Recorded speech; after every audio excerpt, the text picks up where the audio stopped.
నా పేరు హరీష్ గౌడ్ అండి. నేను contested MLA Rajendranagar constituency MCPI party. సమస్య ఏంటంటే పేదలకు చెందాల్సిన ఇందిరమ్మ ఇళ్లలో 100 కోట్ల విలువ చేసే భూములను స్థానికంగా ఉన్నటువంటి నాయకులు ఇష్టానుసారంగా కబ్జాలు చేసి బహుళ అంతస్తులు నిర్మాణాలు చేసుకొని వాళ్ళు బిజినెస్లు చేసుకుంటున్నారు.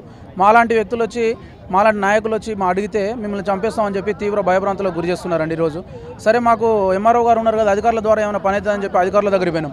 అధికారుల దగ్గరికి పోయి ఈరోజు మనం కంప్లైంట్ ఇచ్చి కూడా దాదాపు 1 మంత్ దాటిందండి. ప్రభుత్వ స్థలాలను గుర్తించి బోర్డులు ఏర్పాటు చేయాలని చెప్పి మేము అడిగినాం. సరే అని హామీ ఇచ్చిండు. ఈ ఎంఆర్ఓ ఇప్పుడు లేడు. సరే వచ్చినటువంటి నెక్స్ట్ ఎంఆర్ఓ గారైనా కూడా వచ్చి పంచనామా చేసి మరి ఏం జరుగుతుందని కనీసం కూడా ఆ ఏరియాకు వచ్చి పంచనామా చేసిన దాఖలాలు లేవు. ఓకేనండి. సో ఇది పేదలకు చెందాల్సిన ఇందిరమ్మ ఇచ్చినటువంటి ఇళ్లలో బహుళాంతస్తులు 100 కోట్ల విలువ చేసే భూములండి దర్జాగా కబ్జాలు చేస్తున్నారు. నాయకులు పట్టించుకునే దాఖలా లేదు. మా దగ్గర మొత్తం సిండికేట్ నడుస్తుంది. కాంగ్రెస్, బీఆర్ఎస్ అన్ని పార్టీలు సిండికేట్గా ఉంటారు. ఇక్కడ హై లెవెల్లో ఉందండి, ప్రభుత్వం పనిచేస్తుంది. కానీ గ్రౌండ్ లెవెల్లోకి వచ్చేసరికి అది కనిపించట్లేదు. సిండికేట్ వ్యాపారం నడుస్తుంది. మా దగ్గర మొత్తం ఫార్చునర్ కార్లు వేసుకొని మంచిగా తెల్లబట్టలు వేసుకొని తిరుగుతారు. ప్రజలను భయభ్రాంతులకు గురి చేసి వాళ్ళ ఇష్టానుసారంగా 1000 కోట్లు 100 కోట్లు చేసే భూములను అన్యక్రాంతం చేసి కబ్జాలు చేసుకొని మంచిగా దందా చేసుకుంటారు. దయచేసి మాకు న్యాయం జరుగుతలేదు. ఎంఆర్ ఆఫీస్ దగ్గరికి పోతే మేము వస్తాము, ప్రభుత్వ స్థలాల్లో భూములు ఏర్పాటు చేస్తామని చెప్పి చూడండి, మీకు క్లియర్గా ఉంది పేపర్ స్టేట్మెంట్.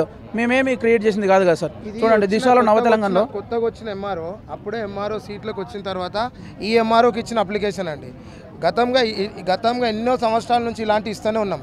ఇది రీసెంట్ కాబట్టి ఇది మేము మీకు తీసుకొని ఈ డేటెడ్ తీసుకొని వచ్చి ఇక్కడ చూపెడుతున్నాం. ఎందుకంటే ఈ ప్రభుత్వం వచ్చిన తర్వాత ఈ డేటెడ్గా మళ్ళీ ఇందులో కూడా మేము అప్లికేషన్ ఇచ్చినాము, కంప్లైంట్ ఇచ్చినాము, ఆర్టీఐ అప్లై చేసినాము. ఆర్టీఐ అప్లై చేస్తే ఆర్టీఐ రూల్ ప్రకారము 7 days 10 days at least 14 days 2 weeks 14 days వరకు దానికి రిప్లై ఇవ్వాలి. లేదా అంత అక్రమంగా నడుస్తుందని అంటే స్థానికంగా వచ్చి ఎవరో చూడాలి. ఈ ఎంప్లాయీస్ కూడా, ప్రజాప్రతినిధులు కూడా వాళ్ళతో కుంభక్కయ్యి మొత్తం వీళ్ళకి అసలు పర్మిషన్ ఎట్లా ఇచ్చారో అర్థమవుతలేదు. 60 గజాల లైన్లు ఒక బీపీఎల్ ఫ్యామిలీస్కి ఇవ్వాలి. ఆ బీపీఎల్ ఫ్యామిలీ ఒక్క బీపీఎల్ ఉండడు ఆడ. 60 గజాల ఇల్లు అసలు పట్టా ఎవరికి ఇచ్చారో అది అమ్ముకుంటే క్రైమ్. కానీ ఇప్పటిదాకా పట్టా ఇచ్చినోడు ఎవ్వడు కూడా ఆ ఇళ్ళల్లో లేరు. అది కాకుండా ఒక సుమారుగా 450 ఇండ్లు శాంక్షన్ అయితే ఆడు ఇప్పుడు వస్తే 1000 చిల్లర ఇండ్లు ఉన్నాయి. అది ఎట్లయినా 60 గజాలు ఫ్యాబ్రికేటెడ్ డాక్యుమెంట్స్ అండి. అక్కడ ఉన్నాయి మొత్తం ఫ్యాబ్రికేటెడ్ డాక్యుమెంట్స్.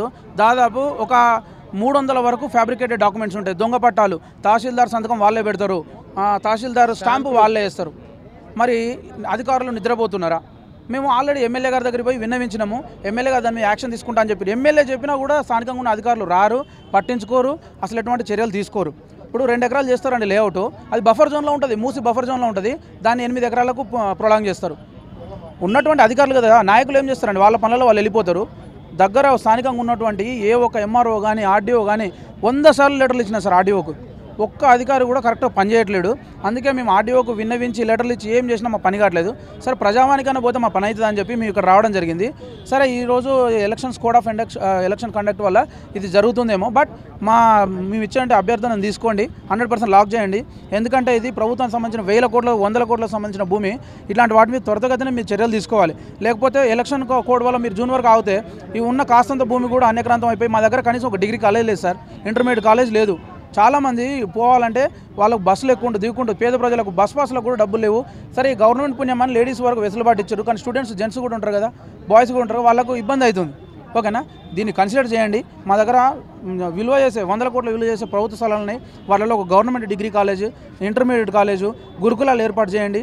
లేకపోతే స్థానికంగా ఉన్నటువంటి రాబందులు, గద్దలు వీళ్ళు ఉన్నారు కదా, స్థానిక నాయకులు కొంతమంది ఉన్నారు, సిండికేట్ వ్యాపారం జరుగుతుంది మా దగ్గర.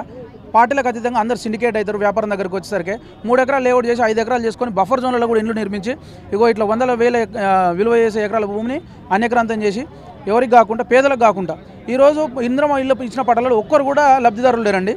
ఉన్నవారంతా కూడా కిరాయిలకు ఉంటున్నారు. స్థానిక నాయకులు వాళ్ళకు 1,00,000 2 లక్షలు ఇచ్చి పట్టాలు కొనుక్కోవడము, వాళ్ళనే మళ్ళీ కిరాయిలకు పెట్టడము, కనీసం వాళ్ళకు తాగడానికి కుక్క నీళ్ళు లేని పరిస్థితి. వాళ్ళను ఏ విధంగా అంటే భయభ్రాంతులకు గురి చేసి ఒక బానిసలాగా చూస్తున్నారు తప్ప మా దగ్గర ఎట్లాంటి న్యాయం అయితే జరుగుతలేదు. దయచేసి ప్రభుత్వం మా అభ్యర్థనను కన్సిడర్ చేస్తానని మేము అనుకుంటున్నాం.